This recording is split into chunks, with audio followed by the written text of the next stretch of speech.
مفتی طارق مسعود famous scholar. حدیث حضرات یہ دعویٰ کرتے ہیں کہ سعودی عرب میں اہل حدیث کا دین رائج ہے، جبکہ جناب مولانا مکی حجازی فرماتے ہیں کہ وہاں امام احمد بن حنبل کا دین رائج ہے. سعودی عرب کا باقاعدہ قانون ہے، نیٹ پہ سرچ کر لیں آپ، لا ہے کہ فقہ حنبلی نافذ ہے وہاں پہ. یہ تو گوگل پہ لکھیں آ جائے گا. اور باقاعدہ فقہ حنبلی کی کتابیں لا میں شامل ہیں کہ اس کتاب پر فیصلہ کیا جائے گا، اس میں جزیہ نہ ملے تو اس کتاب پر. اور سعودی عرب کے قانون میں یہ بھی ریٹن میں لکھا ہوا ہے، اب کا مجھے پتہ نہیں، 8-10 سال پہلے تک تو یہ تھا کہ اگر فقہ حنبلی میں حل موجود نہ ہو تو پھر فقہ حنفی سے لیا جائے گا. یہ جو شیخ شریم ہے نا امام حرم، انہوں نے فقہ حنفی میں پی ایچ ڈی کی ہے. خود تو یہ حنبلی ہیں لیکن فقہ حنفی میں انہوں نے پی ایچ ڈی کی ہے. تو سعودی عرب میں اگر آپ فقہ حنبلی نہیں پڑھتے تو آپ کسی اونچی پوسٹ پہ جا ہی نہیں سکتے، سمجھ رہے ہیں؟ وہاں پڑھنا ضروری ہے یہ.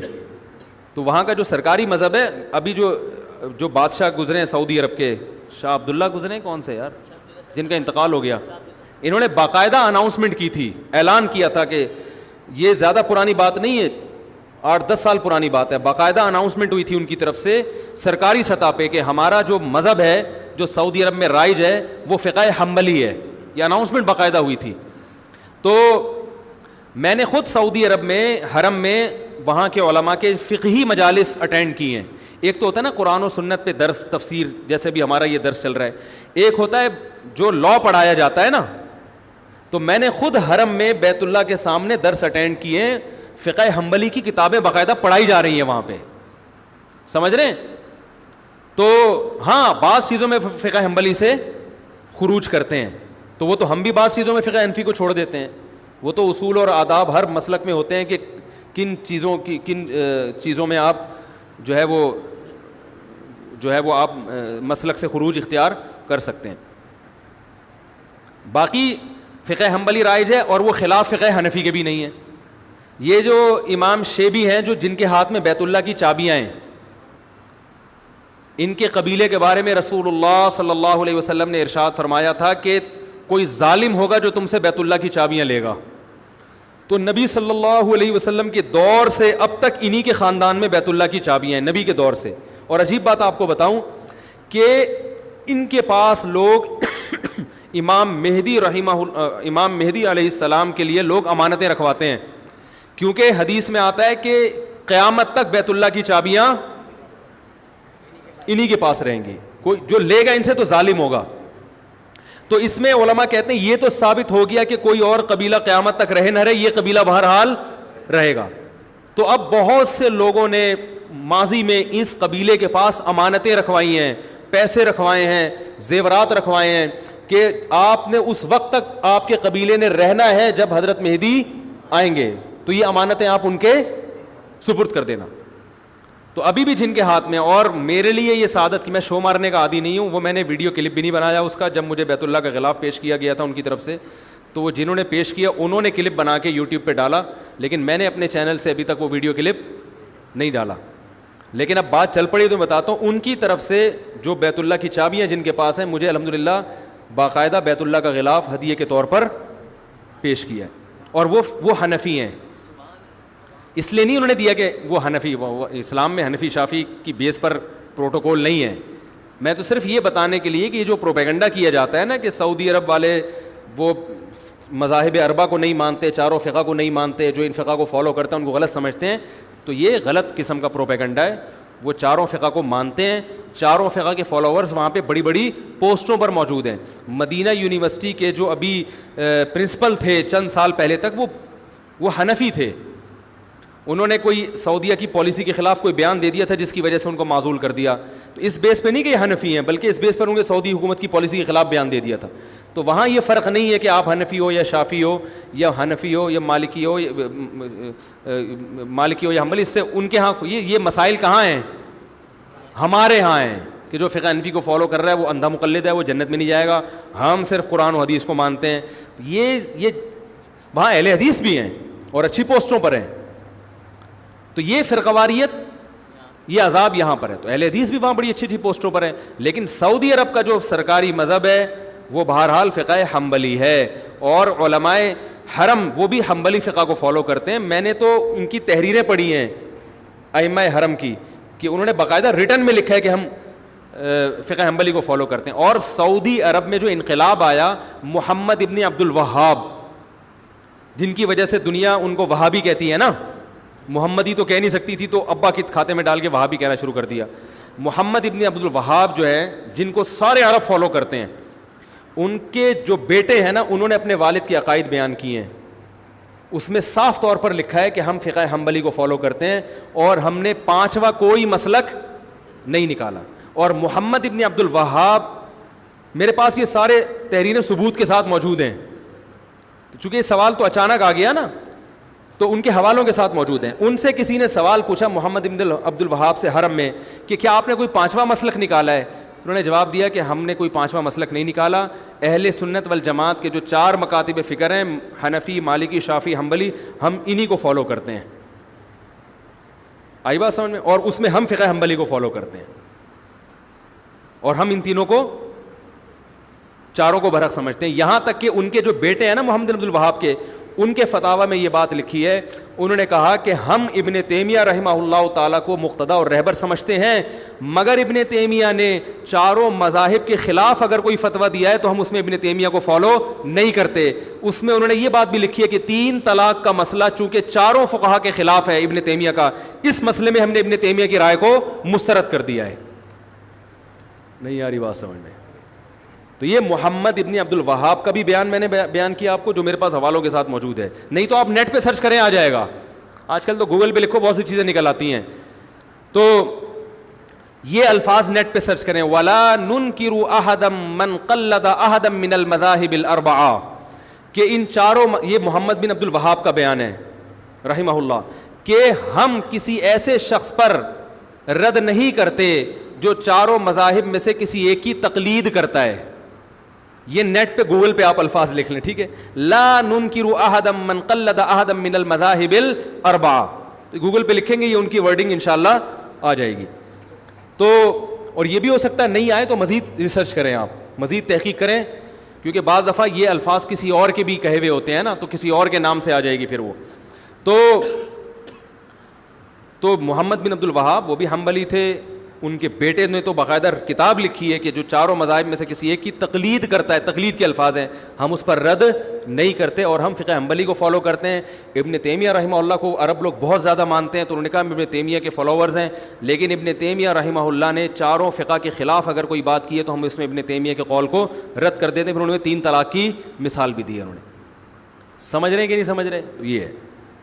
ہاں, لوگ یہ ایک اکثر کہتے ہیں کہ وہ تو قرآن و حدیث کی بات کرتے ہیں. تو بھائی فقہ حنبلی کو فالو کرنا قرآن حدیث کے خلاف نہیں ہے, سمجھ رہے ہیں؟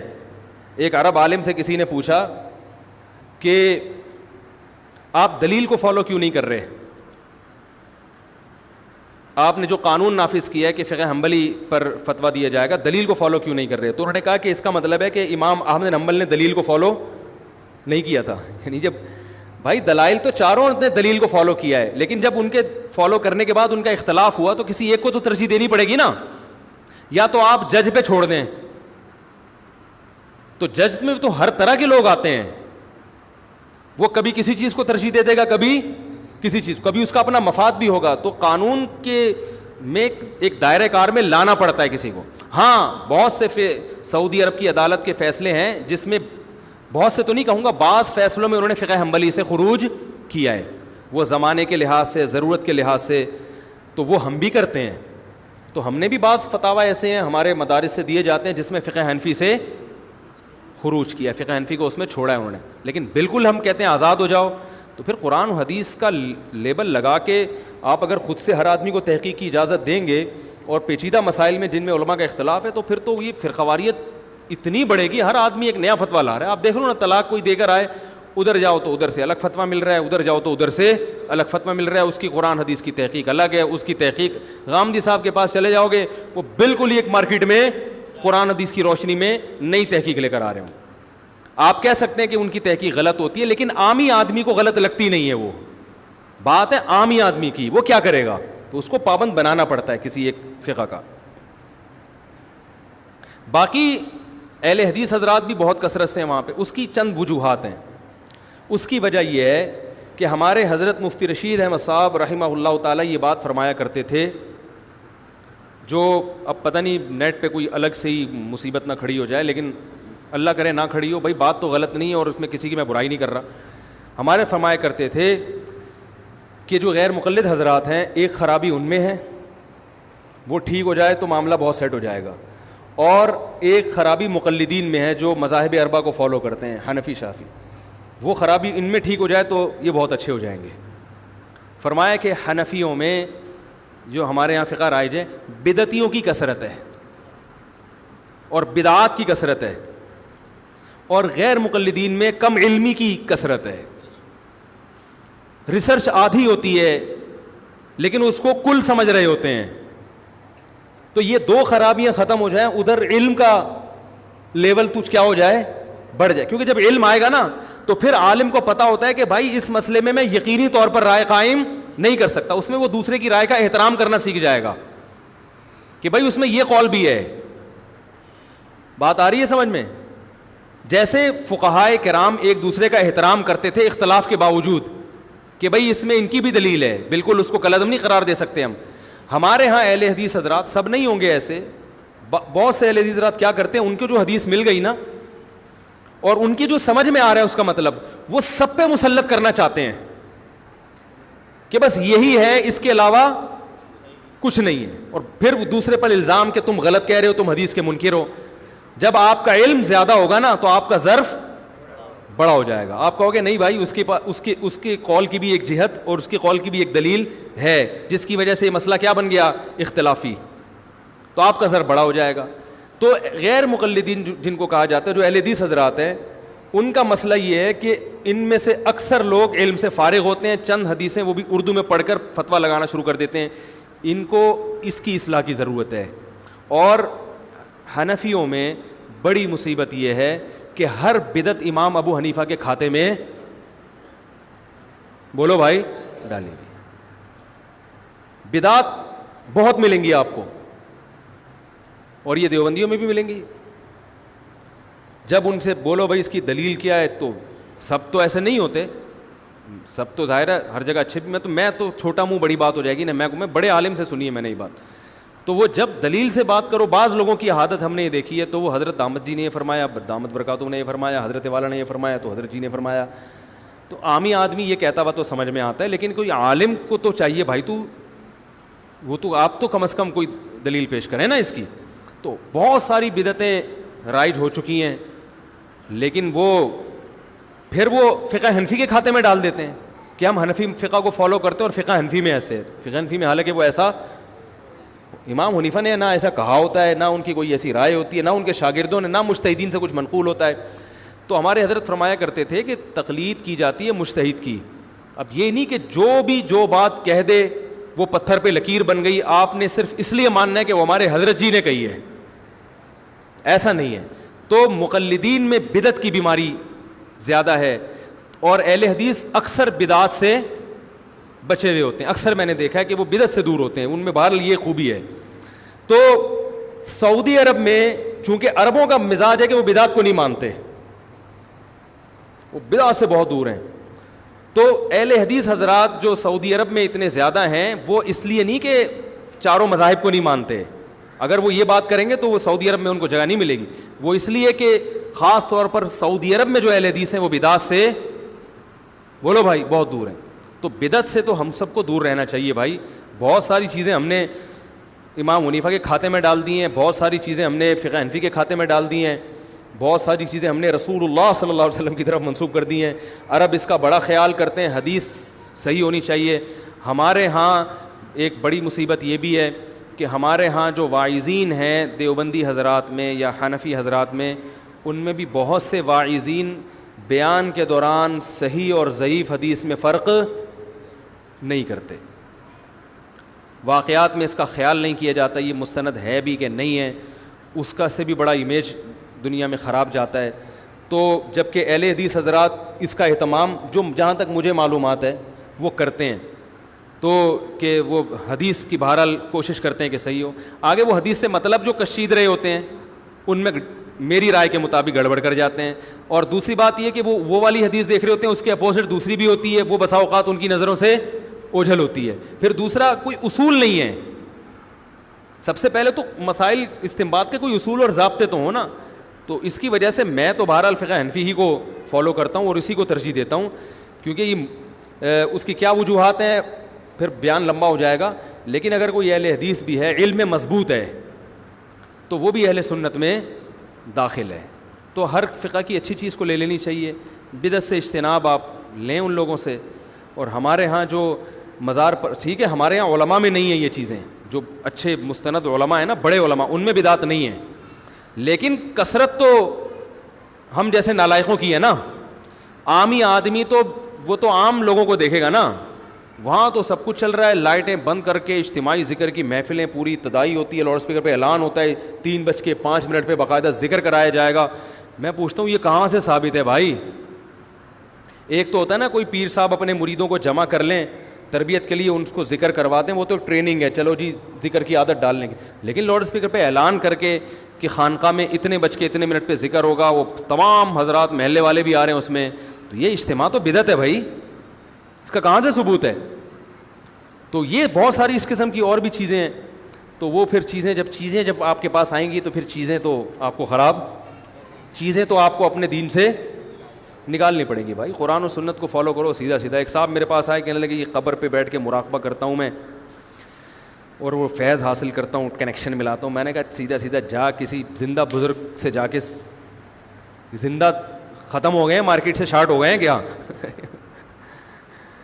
کیوں بیٹھا ہوا ہے قبر پہ بھائی, تو مراقبہ کر رہا ہے, جا کے پتہ نہیں وہ قبر سے کنیکشن بحال کر رہے ہیں, وہاں سے کہہ رہے ہیں میں وہاں سے روحانی کچھ چیزیں حاصل کر رہا ہوں. تو ظاہر ہے ایسی چیزوں سے بدعتوں کو پھر فروغ ملتا ہے. تو زندہ لوگ ہیں, زندہ بزرگان دین ہیں, ان کے پاس جاؤ, ان سے دین سیکھو. صحابہ کرام نے نبی سے سیکھا, نبی سے دنیا سے جانے کے بعد پھر وہ آپس میں ایک دوسرے کو نصیحتیں کرتے تھے, اور تابعین نے صحابہ سے سیکھا. ہم تو نہیں دیکھتے کہ رسول اللہ صلی اللہ علیہ وسلم کی قبر پہ بیٹھ کے کوئی محاسبے کرتے ہوں, مراقبے کرتے ہوں. وہ صوفیہ جو کرتے تھے چھوڑ دیں ان کو, کسی کو برا کہنے کی ضرورت نہیں ہے, ان کو چھوڑ دیں اپنے حال پہ. ہم تو, وہ ایک صاحب مجھے کہنے لگے علماء دیوبند قبر پرست تھے. میں نے کہا اگر قبر پرست ہوتے تو بھائی میں بھی قبر پرست ہوتا, میں تو انہیں کے شاگرد ہوں. انہوں نے کہا وہ فلاں دامت برکاتم گئے. میں نے کہا چھوڑ دے فلاں دامت برکاتم کو. اس طرح اگر لوگوں کی سوانے نکال کے ان کے عیب تلاش کرو گے تو دنیا میں کوئی بھی, بولو بھائی, نہیں بچے گا. بہت سے لوگ اچھا کام کر رہے ہوتے ہیں, ایک دو کام ان سے ایسے بھی ہو جاتے ہیں جس سے معاشرے میں نقصان ہوتا ہے. تو اب یہ نہیں کہ ان کی اتنی سی چیز کو نکال کے, بھائی اس کو ہم فالو کر رہے ہیں کہ نہیں کر رہے, نہیں کر رہے تو چھوڑ دو, مٹی ڈالو اس پہ. ہمارے جتنے اکابر ہیں بزرگان دین, ان کی قبریں ایک بالش سے زیادہ اونچی نہیں ہیں, سب کی قبریں کچی ہیں. تو ہم قبر پرست کیسے ہو گئے بھائی؟ کہہ رہے نہیں قبر پہ جا کے محاسبے کرتے ہیں, مراقبے کرتے ہیں. میں نے کہا ہمیں دیکھا کبھی جاتے ہوئے قبر پہ؟ ہم تو مسجد میں آتے ہیں, نماز پڑھتے ہیں. قبر پہ میت کی مغفرت کے لیے دعا کر لیں جا کے تو ایک الگ بات ہے, ویسے تو نہیں. امام بخاری کی قبر پہ میں گیا, میں نے تو وہاں ہاتھ اٹھا کے بھی دعا نہیں کی. حالانکہ قبر پہ ہاتھ اٹھا کے دعا کرنے کی بھی گنجائش ہے کہ اگر شرک کا پہلو نہ نکل, لیکن اس لیے کہ کوئی اس کو ذریعہ نہ بنا لیں. اور وہاں پہ میں بیٹھا بھی نہیں, بس قبر پہ دیکھا, وہ تو جائز ہے, اس میں تو کوئی حرج نہیں ہے. ان کے لیے بھی دعا کی, اپنے لیے بھی کہ اللہ ان کو اور ترقی دے, اور نکل لیے وہاں سے پتلی